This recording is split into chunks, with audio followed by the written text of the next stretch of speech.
नमो अरिहन्ताणं नमो सिद्धाणं आयर्याणं नमो उवज्झायाणं नमो लोये सबसाहूणम् रम्यूणजिनं वीरम् अनन्तवर्णानि दंसनसहावं वोच्छामिनियं सारं केवलिसुधकेवलीं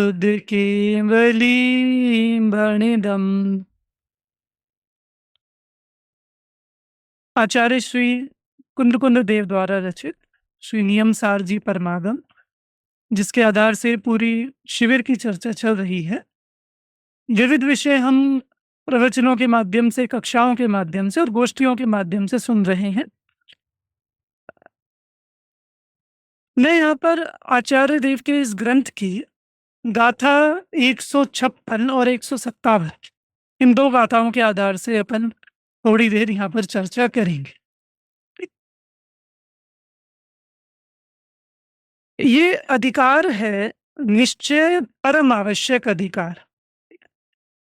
आचार्य ने मुनिराज के आवश्यक बताया कि क्या-क्या होने चाहिए आवश्यक। अब मुनिराज के 6 आवश्यक कौन से होते हैं, कोई बता सकता है? मुनिराज, एक जन कोई भी हाथ खड़ा करके बता दो। इधर से कोई? हाँ, बोलो।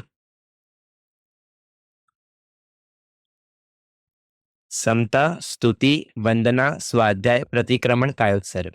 बढ़िया, बढ़िया। समता कहें, सामायिक कहें, ठीक है? बाकी सारे सही है। तो मुनिराज की ये आवश्यक है, पर ये अधिकार है निश्चय परम आवश्यक अधिकार। आचार्य इसमें ये कह रहे हैं कि देखो, प्रतिक्रमण जब करते हैं तो बोला जाता है उसमें, वंदना स्तुति है, बोला जाता है, वंदना है, नमोस्तु बोला जाता है। जब स्वाध्याय भी कर रहे हैं, पूछ रहे हैं, किसी को बता रहे हैं, समझा रहे हैं, बोला जा रहा है, उसमें वचनों का प्रयोग हो रहा है, ठीक? कायोत्सर्ग में भी जब नमोकार मंत्र भी पढ़ते, जो एक व्यावहारिक उसका रूप है, सब में कहीं न कहीं वचनों का, विकल्पों का स्थान है, व्यवहार आवश्यक में, ठीक? पर आचार्य कह रहे हैं निश्चय आवश्यक में हमें कोई भी वचन नहीं चाहिए। इसलिए आप इसकी पहले की गाथाएँ अगर देखेंगे 153, 155, आचार्य ने उसमें वचनमय प्रतिक्रमण, वचनमय प्रत्याख्यान, वचनमय आलोचना, इनका निषेध किया। और वो सब करते आचार्य 156वीं गाथा में मतलब एक तरह से ना उफान आ गया। और बिल्कुल अल्टीमेट बात यहाँ पर आचार्य बोल रहे हैं वचनों के संबंध में कि भाई मौन हो जाओ, बिल्कुल चुप हो जाओ, बिल्कुल शांत हो जाओ। अब इसके 2 पक्ष होने के, कि एक तो हम क्या करें और एक क्या ना करें। माने हम ज़्यादा वचन अधिक ना बोलें, किसी को समझाएँ नहीं, वाद-विवाद नहीं करें, तो इस बात में 2 पक्ष होते हैं कि एक तो हम चीज़ नहीं कर रहे हैं और एक हम चीज़ कर रहे हैं। उन दोनों बातों को आचार्य 156 गाथाओं में बता रहे हैं। पहले अपन गाथा पढ़ेंगे, चर्चा करें। 156, 157 एक साथ ही पढ़ते हैं दोनों गाथाएँ। आना जीवा कम बम लद्धि तम हवै विवादम सदपर समय ही वर्जिज्जो लद्धूणं निहीको तस्य फलम् अणुहवे सुजनत्ते कहनानिनानिः भुंजे चैतु पर तत्तिम। अनुवाद पढ़िए सभी। है जीवना कर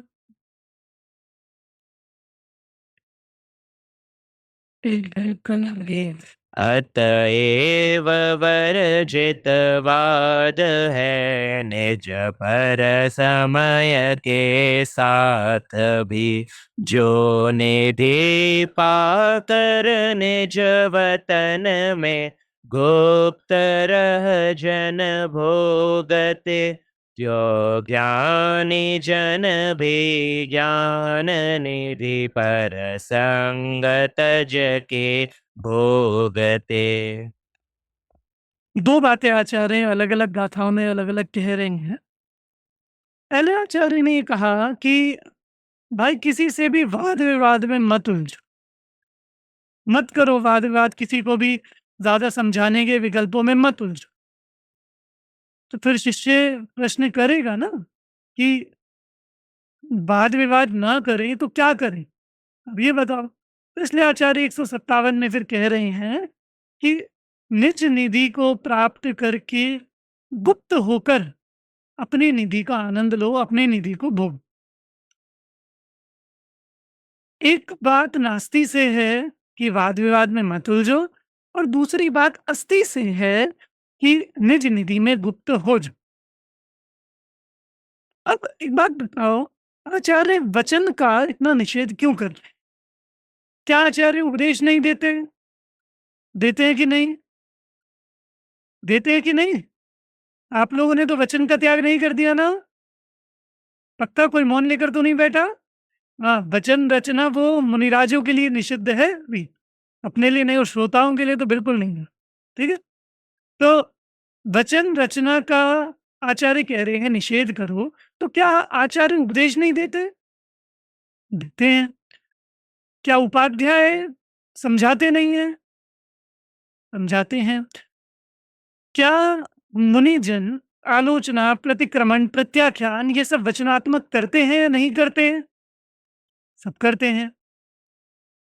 आप वाद विवाद की बात करते हो, अपन तो समन्वय पत्राचार्य के बारे में क्या पढ़ते हैं? विचराम्य हम नरपते शार्दूल विक्रीडितम। अकलंग देव के बारे में, विद्यानंद स्वामी के बारे में, समंत भद्र स्वामी के बारे में, कि भैया मैं तो वाद के लिए विचरण कर रहा हूं, जिसमें दम हो आ जाओ। मतलब वे तो इतनी उद्घोषणा के साथ कह रहे हैं कि वाद विवाद मैं घूम रहा हूं वाद विवाद के लिए, आ जाओ जिसमें दम। और आप कह रहे हो कि वचन रचना का यहाँ पे निषेध कर रहे हैं, वाद विवाद का निषेध कर रहे हैं। मरीजन आपस में चर्चा करते हैं कि नहीं? जब अध्ययन करते हैं, स्वाध्याय करते हैं, परस्पर में चर्चा भी करते हैं, तो जब इतना सब होता है, उसके बाद भी आचार्य वचन रचना का निषेध क्यों कर रहे हैं?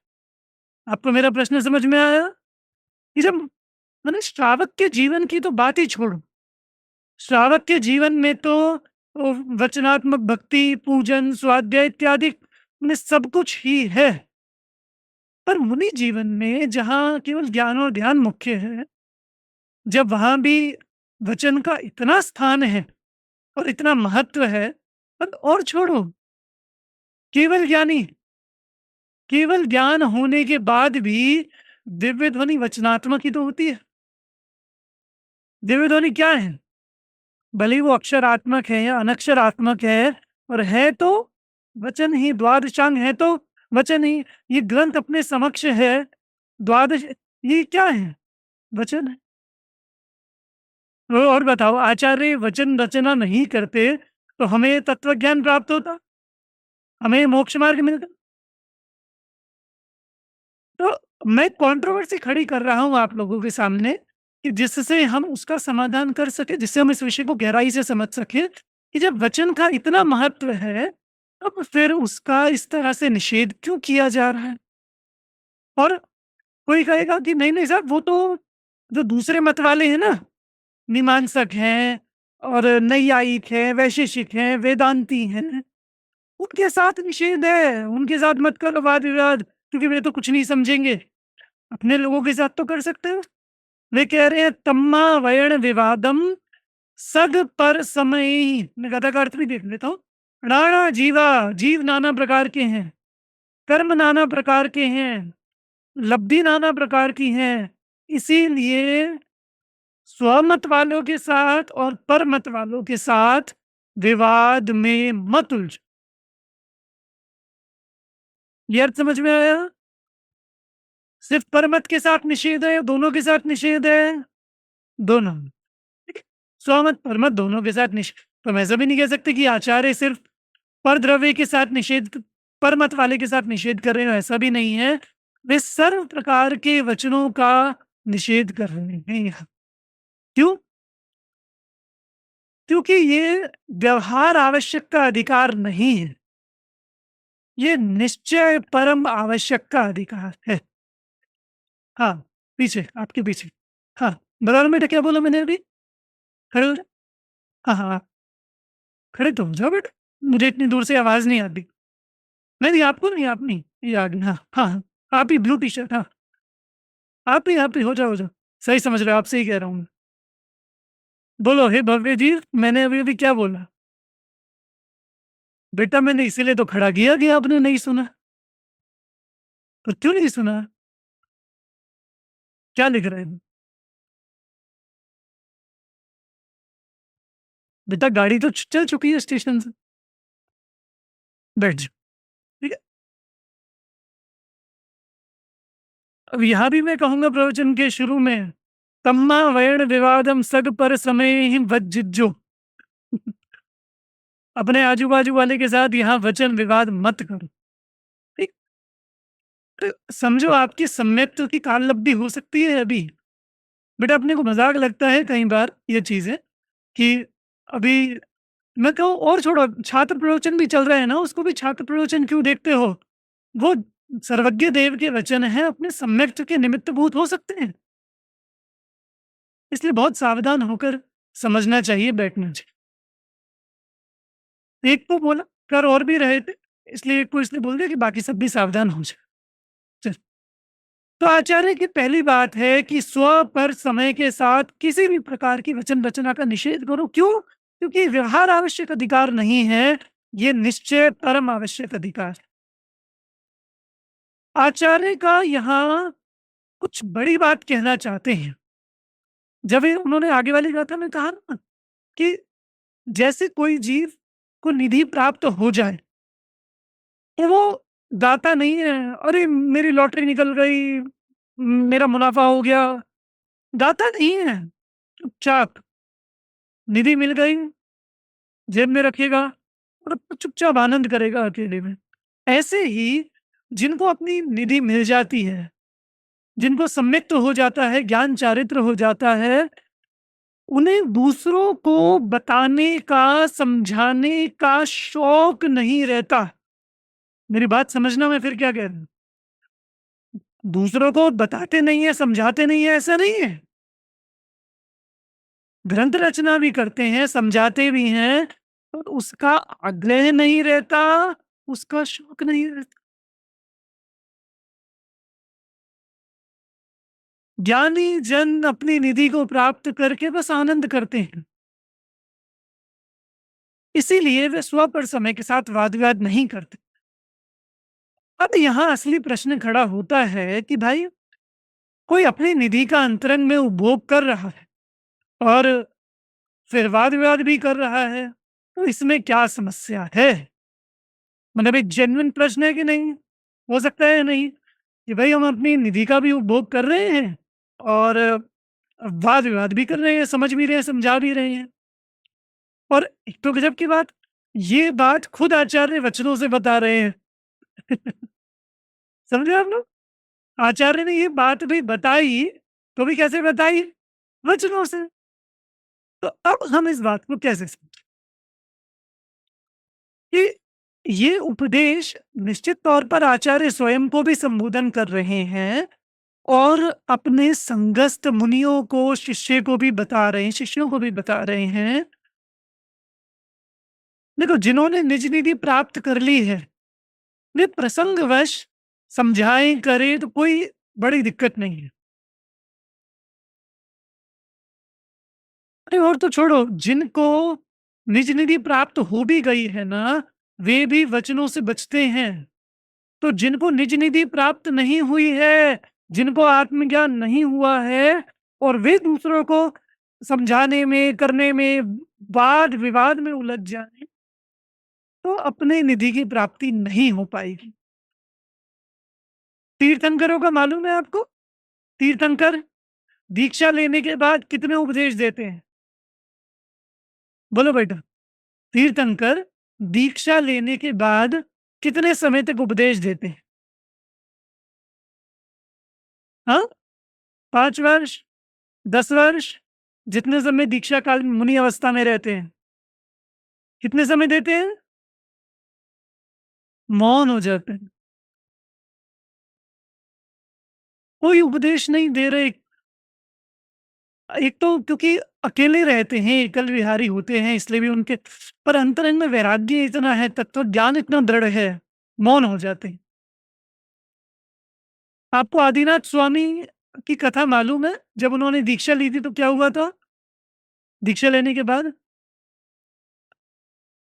दीक्षा लेने के बाद क्या हुआ? नीलांजना का तो पहले हुआ था, आप लोग सोच रहे होंगे। दीक्षा लेने के बाद क्या हुआ था? उनके साथ 4000 राजाओं ने दीक्षा ली थी। कितने? 4000, क्योंकि आदिनाथ वे राजा थे, महाराजा थे। उनके अंडर में जितने राजा थे बोले हमारे महाराज चल दिए, हम भी जाएँगे। तो 4000 राजा उनके साथ दीक्षा लेकर चल दिए।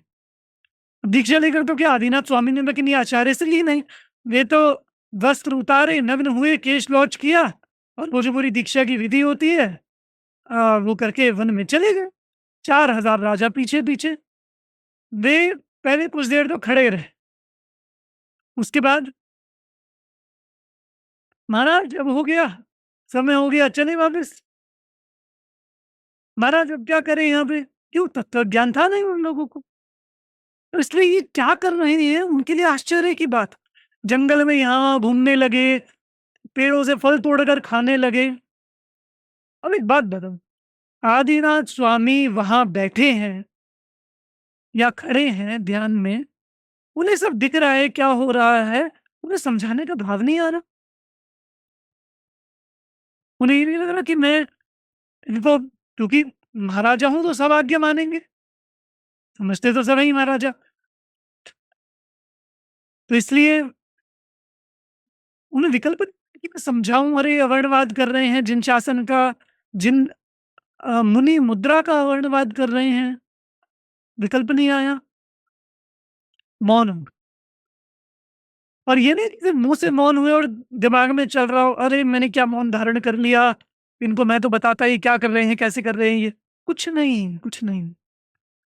जो निधि पाकर निज वतन में गुप्त रह जन भोग दे, यो ज्ञानी जन भी ज्ञान निधि पर संग तज के भोग। तो नहीं आया ये विकल्प। अच्छा, तीर्थंकर दीक्षा क्यों लेते हैं? जगत के कल्याण के लिए या अपने कल्याण के लिए? हाँ? अरे जगत के कल्याण के लिए। अच्छा, वे ना मतलब एक बार एक विद्यार्थी मुझे ऐसा बोला कि भैया बताइए तीर्थंकर क्यों मौन हो जाते हैं? उनको पता है केवल ज्ञान होगा, देवध्वनि गिरेगी तो बाद में उपदेश हो ही जाना है, इसलिए मौन हो जाते। तो एक बात बताओ फिर, किन्हीं तीर्थंकर की दिव्य ध्वनि केवल 30 वर्ष खिली और किन्हीं की दिव्य ध्वनि 1000 वर्ष कम 1 लाख पूर्व तक खिली। तो फिर वो विकल्प नहीं आएगा कि अरे उनकी तो 1 लाख पूर्व तक हुई थी, मेरी तो 30 साल में ही पूरी हो गई। तो मैं थोड़ा और दीक्षा के टाइम पर भी समझा दूँ लोगों को और अच्छे से समझ में आ जाएगा, नहीं रहता। क्यों? आप समझिए, वचन ऐसी पराधीन वस्तु है जो पर से जोड़ती है। आपको कोई बात समझने के लिए वचन चाहिए क्या? कुछ समझने के लिए वचन चाहिए? अपने, अपने वचन। उन्हें कुछ समझने के लिए आपको बोलना पड़ेगा। बोलना कब पड़ता है? समझाने के लिए। तो अगर हमें कोई बात समझ में आ गई है और हमें उसका आनंद लेना है तो हमें वचन चाहिए क्या? नहीं चाहिए। इसलिए आचार्य निज निधि का उपभोग करने के लिए ये पहली बात कह रहे हैं कि तुम किसी को ज्यादा समझाने के चक्कर में उलझ कर अपनी गुप्ती से, अपनी निधि से च्युत मत हो। गुरुदेव श्री की पूरी कथा आप लोगों ने सुनी है, कईयों ने सुनी होगी। जब उनको समय सार मिला तो वे क्या करते थे कि वो उसका जाके ढिंढोरा पीटते थे,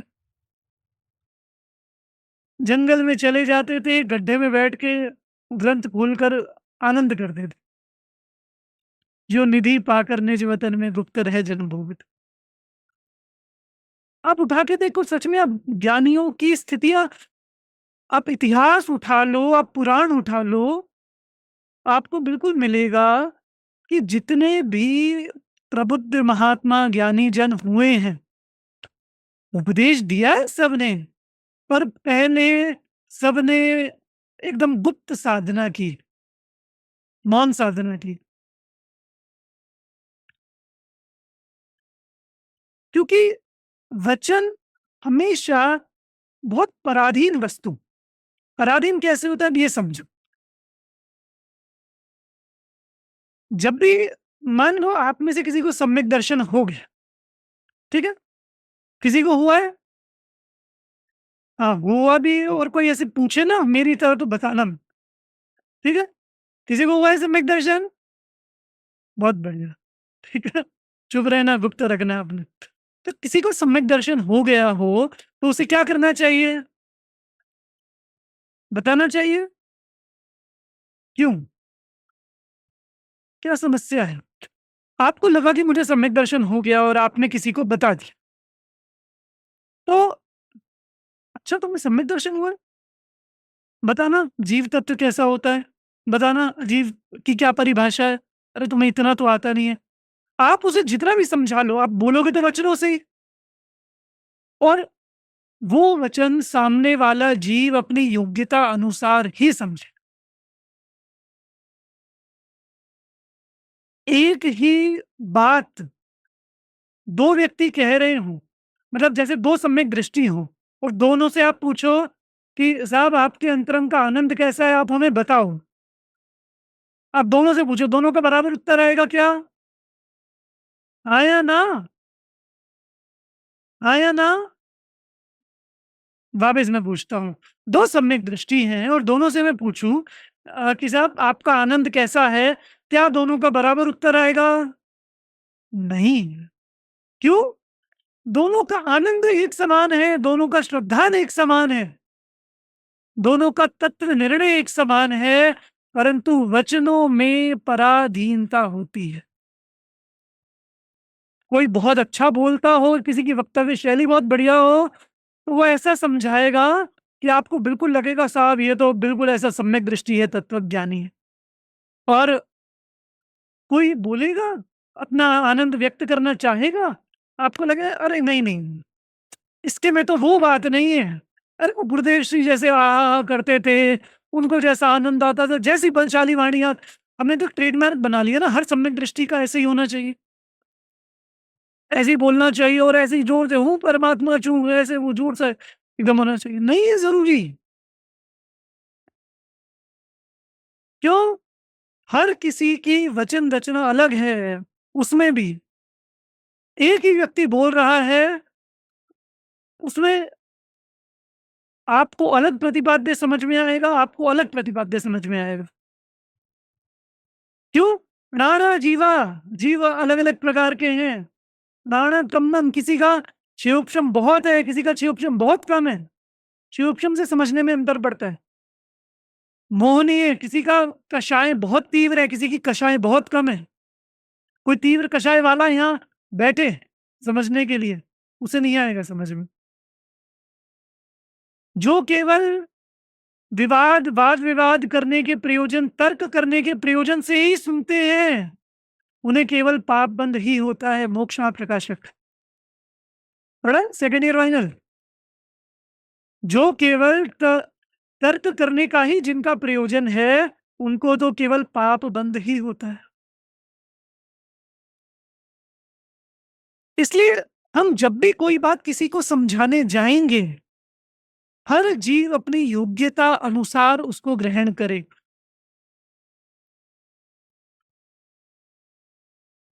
नाना लब्धि, लब्धियाँ विभिन्न प्रकार की हैं।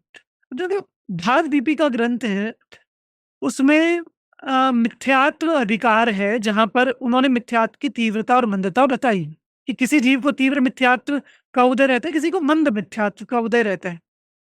तो उन्होंने वहाँ बोला कि जैसे मिथ्यात्व मंद है, तो वो जीव धर्म समझ सकता है और तीव्र मिथ्यात्व वाला नहीं समझ सकता। तो उसके बाद उन्होंने एक बात लिखी कि मिथ्यात्व की तीव्र अवस्था में अगर आप उपदेश देते हो, तो वो तो समझेगा नहीं और उपदेश देने वाले के धर्म को उल्टा संकट हो जाता है। इसलिए ये तीव्र मिथ्यात्वी को मत समझाना। क्यों? उसे जब तक कोई जीव, देखो, जिज्ञासा से समझो और करुणा से समझो। बोलोगे एक बार?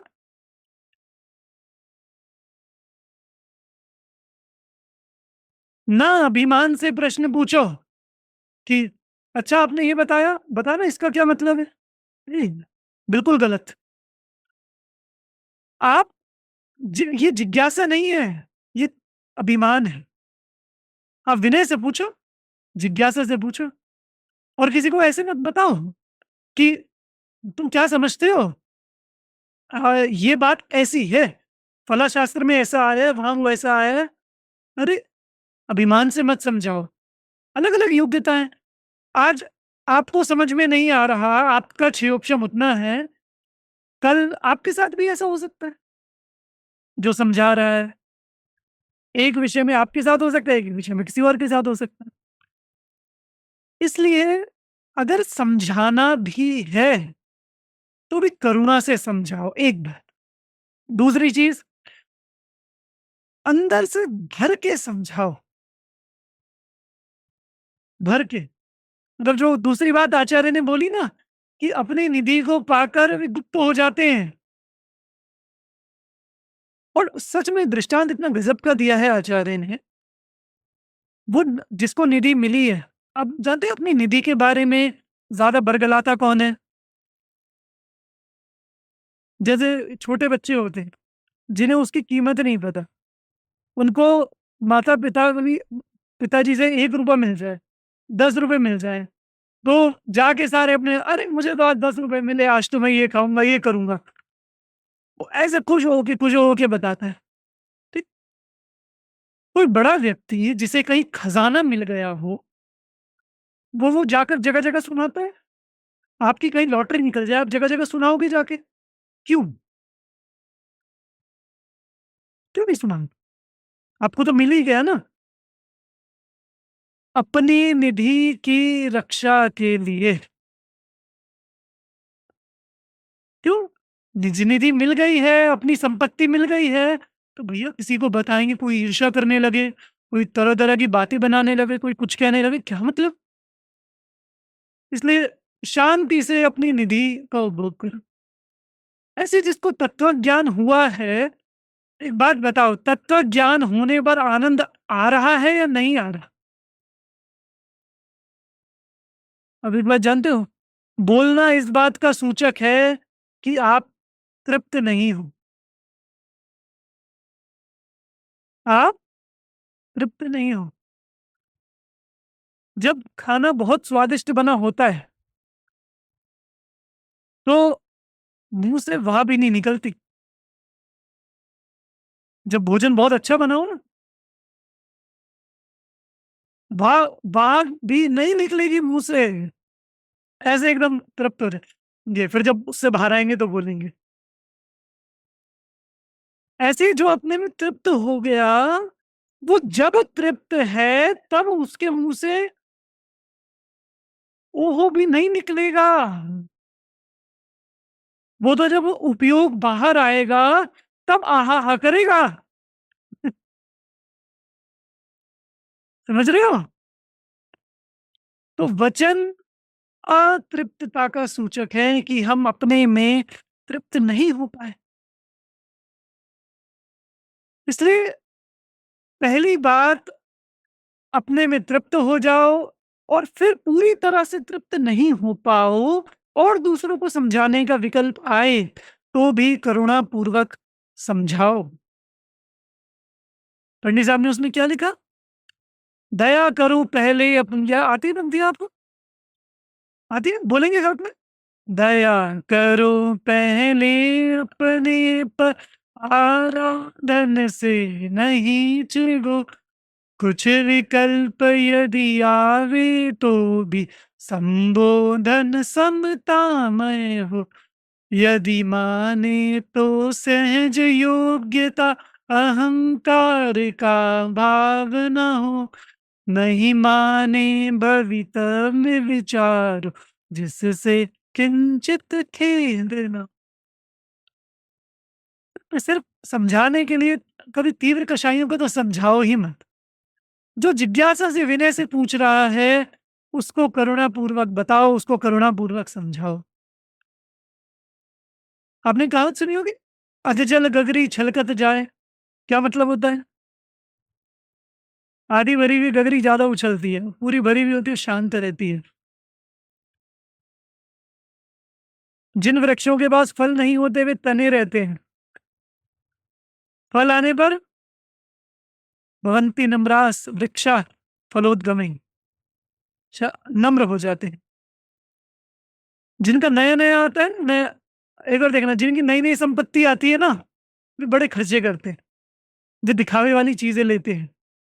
पता कैसे चलेगा संपत्ति आई है? भैया घड़ी खरीदेंगे, फोन खरीदेंगे, ये वो। और जिनके पास है अच्छी खासी संपत्ति, वो आपको ऐसे सादे सिंपल दिखेंगे भैया, सफेद कुर्ते पजामे में, ये लगेगा ही नहीं कि इसके पास कुछ है। वो बिल्कुल ऐसे सादे सिंपल रहते। ऐसे नया नया ज्ञान आता है ना जब, एक आध साल पढ़कर, तो एकदम अंदर से ऐसा उछाला आता है कि कोई मिल जाए, मैं समझा दूं उसको कि अरे तू समझ, तूने तुमने नहीं समझा, तुम समझो, ऐसा उछाला आता है। और जब ज्ञान से परिपूर्ण हो जाते हैं तो तृप्तता आ जाती है, शांतता हो जाती, उसे ज्यादा विकल्प नहीं रहता किसी को समझने समझाने का। और समझाने के नाम पर भी विवाद तो कभी मत करो। कई बार आप लोगों ने देखा होगा, गोष्ठियों में कई बार इस तरह का होता है, मैंने अपने यहाँ की तो नहीं, कहीं कहीं गोष्ठियों में ऐसा होता है। मान लो एक प्रसंग आ गया, अब आत्मा करता है या करता, अब इधर से 10 तर्क देंगे, 10 वितर्क देंगे, और वो इस ग्रंथ का प्रमाण देंगे, इसका देंगे, वो बहुत बहुत बातें करेंगे, और उन्हें बहुत आनंद आएगा इस बात पे कि उसने करता कहा था, मैंने उसकी बात काट दी, उसने अकर्ता कहा था, मैंने उसकी बात काट दी, मैंने ये कर दिया, मैंने वो कर दिया, मैंने पूरा बताया, बहुत मजा आएगा। किसी को भी इस बात पे आनंद आ रहा है क्या कि मैं ये अकर्ता आत्मा हूं, मैं ये निर्भर आत्मा हूं? इसका आनंद आ रहा है क्या? इसीलिए समझो, अब ना, विद्या विवादाय धनम मदाय शक्ति परेशान परिपीड़नाय, क्या है आगे श्लोक? ये तो दादा की टीका में ही है समय सार में। विद्या विवादाय धनम मदाय शक्ति परेशान परिपीड़नाय, खलस्य, दुष्ट की विद्या विवाद के लिए होती है, और सज्जन की साधो विपरीत मेतत ज्ञानाय दानाय च रक्षणाय। सज्जन की विद्या ज्ञान के लिए होती है, अपने ज्ञान के लिए, दूसरे के ज्ञान के लिए। समझना, इस विद्या को कभी भी विवाद का स्थान मत बनाना। ये विद्या तृप्त होने के लिए है, अपने आनंद के लिए है। ये इसके लिए भी नहीं है कि हम कितने बड़े विद्वान हैं, ये दिखाने के लिए हमें विद्वत्ता नहीं मिली है। हम उससे स्वयं तृप्त रहें, स्वयं तृप्त रहें पहली बात, और प्रसंगवश, करुणावश दूसरों को भी उससे लाभ मिल जाए, इसलिए विद्या। एक बहुत सुंदर रचना है, अ, रत्नाकर पंचविंशति। आप लोगों में से मुझे मालूम नहीं किसी ने पढ़ी हो, नहीं पढ़ी हो, पढ़ी होगी। उस सुंदर पंक्तियां आई हैं, आप सुनना ध्यान से, याद नहीं होगा मैं बोलता हूँ। संसार ठगने के लिए वैराग्य को धारण किया, जग को रिझाने के लिए उपदेश धर्मों का दिया। जग को रिझाने के लिए ऐसी स्थिति तो नहीं, बिल्कुल नहीं होनी चाहिए। इसलिए वाद विवाद मत करो, सोकर समय के साथ तृप्त हो जाओ। जग को रिझाने के लिए उपदेश धर्मों का दिया, झगड़ा मचाने के लिए मम जीभ पर विद्या बसी, निर्लज्ज हो कितनी उड़ाऊं हे प्रभु अपनी हंसी। धिक्कारा है कवि ने स्वयं को कि यदि ये विद्या विवाद के लिए हो जाती है, दिखावे के लिए हो जाती है, अरे लौकिक विद्याएं विवाद के लिए हो तो हो, अगर ये तत्व ज्ञान भी मोक्ष का कारणभूत आनंद का कारणभूत तत्व ज्ञान भी सिर्फ दिखावे के लिए हो गया तो क्या मतलब रहा। ये ऐसी स्थिति हो गई जैसे सुंदर स्त्री से किसी का विवाह हुआ हो और दुनिया को दिखाता फिरे मेरी स्त्री बहुत सुंदर है, बहुत सुंदर है, बहुत सुंदर है, बहुत सुंदर। ऐसा है। इसलिए दादा ने इसके अनुशीलन में बहुत सुंदर लिखा, साधर्मियों में चर्चा का निषेध नहीं है, स्वाध्याय का निषेध नहीं है, समझने समझाने का निषेध नहीं है, वो तो होना ही चाहिए, पर कषाय पूर्वक समझने समझाने का निषेध है। बोलो, एक अंतिम बात की अगर पूरा करता हूं, आप मुनि हो गए, सामने कोई भव्य जीव बैठा है, समझने के लिए उसने आज तक आत्मा नहीं समझा और आपका उपयोग अंदर में जा रहा है।